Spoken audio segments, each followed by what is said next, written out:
On this week's adventure, we take a boat trip from Mull to Staffa's Fingal's cave before changing direction and heading to the birthplace of Christianity in Scotland. Hi there, we're Drew and Hazel from Mcgoo's on the Go.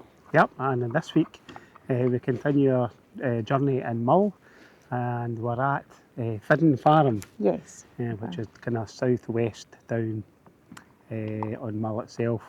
And in this week's video we're hoping to go to Iona, or the island of Iona, and Staffa, which are supposed to be fantastic trips. So we're just going to pop along to Fionport just now and see if we can book ourselves on the ferry. Short delay in going for the tickets, as Hazel found some new friends in the field, and you can actually go to reception and buy some animal food that's safe to give to them. So she was quite in her element here. I said earlier that we were going to head up into, is it Finnafort? Finnafort, and we managed to get some tickets for a wee boat tomorrow to take us out to the Isle of Staffa and then on to the Isle of Iona. Staffa, that's where it's got Fingal's cave, and hopefully we'll see some puffins and stuff like that, and then we'll come back and then we can get dropped off Iona, and then we'll have a wee look about Iona and see what's on that island. So for the rest of the night tonight we're just going to have our wee fire, some marshmallows and stuff, and then we'll hit the sack and we'll catch you in the morning.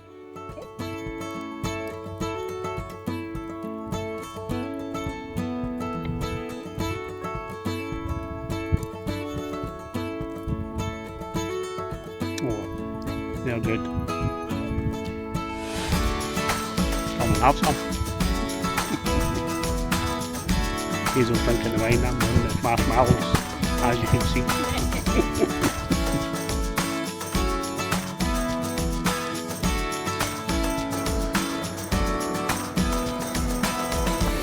Treat box, what have they got?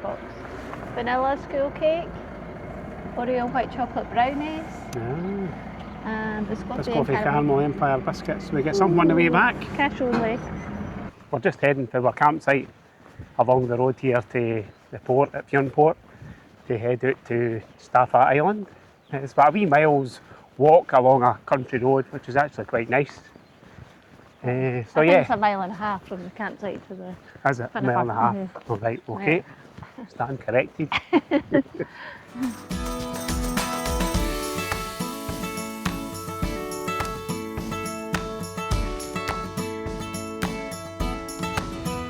So the boat we took was from Staffa Trips, which is a local business, and it was £45 each for the trip there and back. The boat takes from 45 minutes to an hour to get to Staffa, depending on what kind of weather you've got. So yeah, it took us about an hour to get there. But once we get to Staffa, we'll be able to land you beside the clamshell cave, and then it's just a short walk along to Fingal's cave itself.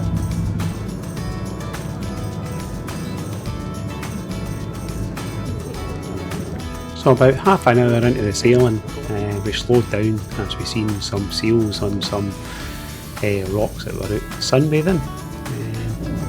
I think they were grey seals, the guy said.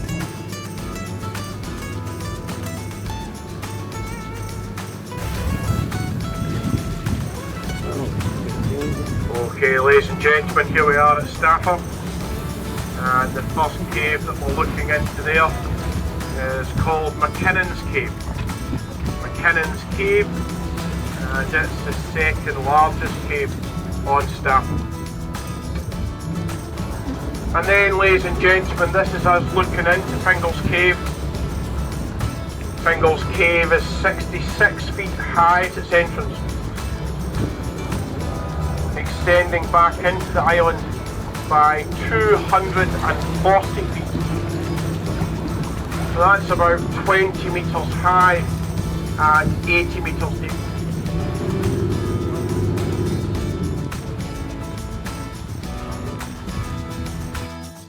If you're enjoying the video, please give us a wee thumbs up, and if you watch our videos regularly, please consider subscribing. I think there's about 60 or 70% of people watch our videos but haven't subscribed yet. It's absolutely free and it would help our channel grow. We got an hour and a half on the island and decided to head up into the cliffs to see the puffins first. This was the first time we'd ever seen puffins up close, and they're so colourful.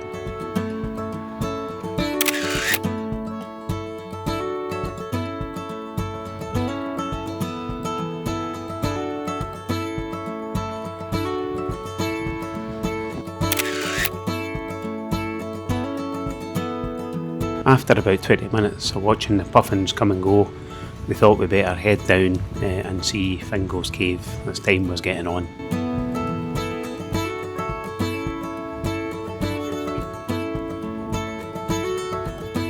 As you can see, it's a very busy island for an uninhabited place, and people were walking along to Fingal's cave and refused to let it go of the railings as it was quite slippy. Imagine standing inside a natural cathedral where the walls weren't built by hand but ancient fire. This is Fingal's cave, a geological masterpiece hidden in Scotland's Inner Hebrides. Looking at these perfectly geometric pillars, it's hard to believe they weren't carved by a master sculptor. In reality, they are massive hexagonal basalt columns, frozen in time 60 million years ago when a cooling lava flow cracked into these precise interlocking shapes.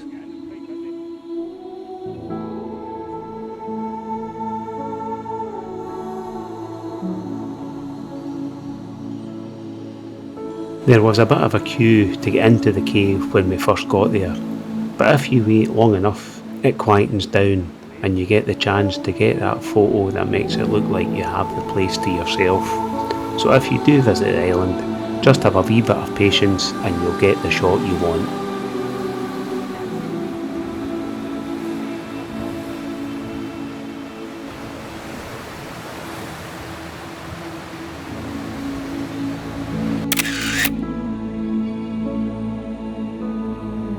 Our time on the island was coming to an end, so we headed back to the boat.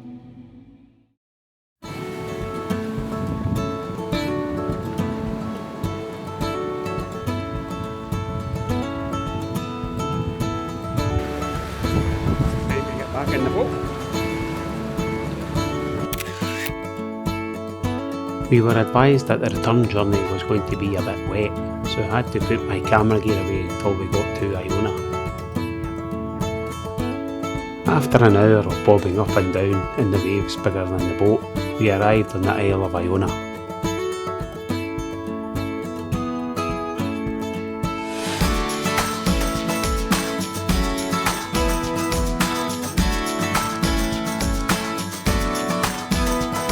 It had been a while since breakfast, so we headed to the Argyll Hotel just up from the ferry port and had some lunch.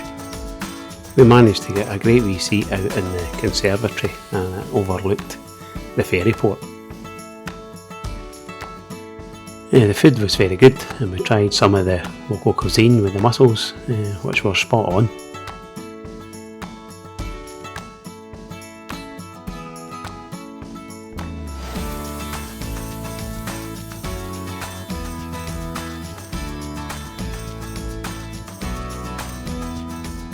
Beside the bustling abbey lies a quieter ghost of Iona's past, the 13th century nunnery.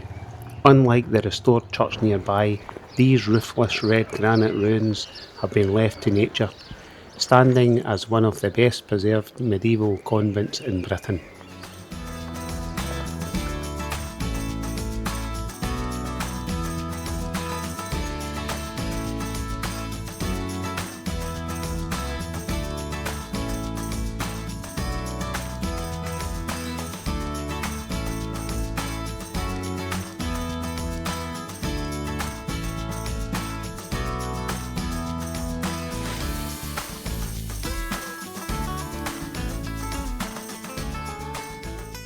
Standing on the edge of the world, Iona Abbey is more than just a monument. It is the spiritual heart of the Hebrides. In AD 563, St Columba landed his coracle on these shores, transforming this tiny island into a beacon of light that guided Europe through the Dark Ages. Just outside the sanctuary lies the final resting place of nearly 50 ancient kings from Scotland, Ireland and Norway, including the real-life Macbeth.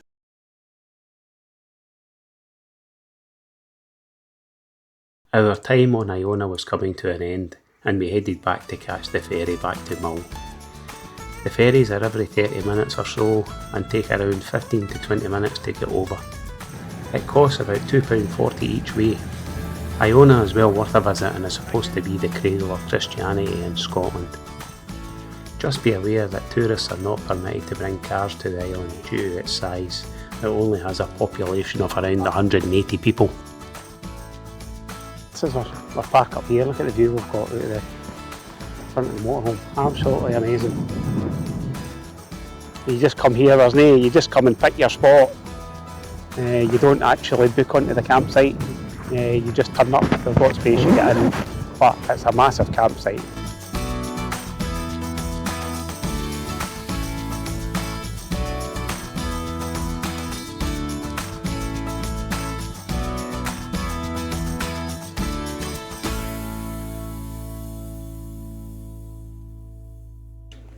Well, that's our time at Fidden Farm coming to an end, and we're going to head back towards Craignure for our ferry tonight. So before we go to the ferry port though, we're going to head into to Duart Castle. Duart Castle. So and have a look around Duart Castle. We'll get in there and see what that's like. But yeah, we've had a good time here. Yeah, it's been really good. It's a Pretty beautiful good. campsite. Yeah. Really nice. Beautiful views and all that. The only thing I would say is there's like 2 toilets and 2 showers for the men, and 2 toilets and 2 showers for the women. That's Which is not the a lot. only thing. So if you go at the wrong time of day, you're standing in a queue for a shower. Although we've got our own shower, but you'd rather use the If you were on a facilities that's here. campsite, yeah, you'd rather use But them. great site, really good, definitely worth a visit. And with that view we've got behind us there, I know, it's stunning. it's absolutely beautiful. So we'll head on to Duart Castle and have a wee look around there.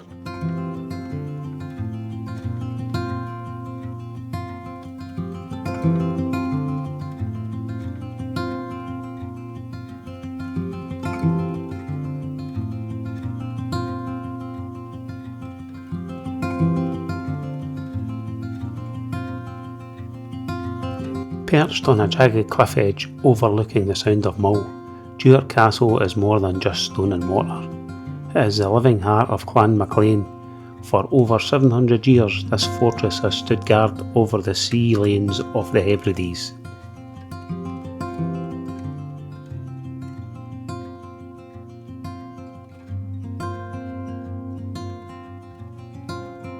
The castle and its grounds are open to the public during the warmer months.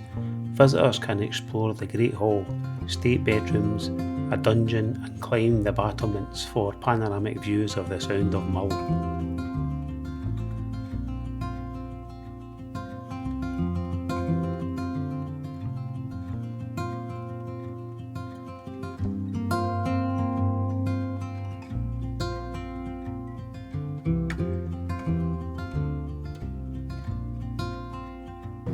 Well, that's us back on the ferry, heading home after an absolutely great week in Mull. You enjoy it, Hazel? It was really good, yeah, really enjoyed Excellent. it. Definitely worth a visit. Yeah, so we're on the ferry, we're heading back. Takes about an hour on the ferry, so that'll wrap it up for this one. So it'll be a Toodaloo. toodaloo from the Mcgoo's.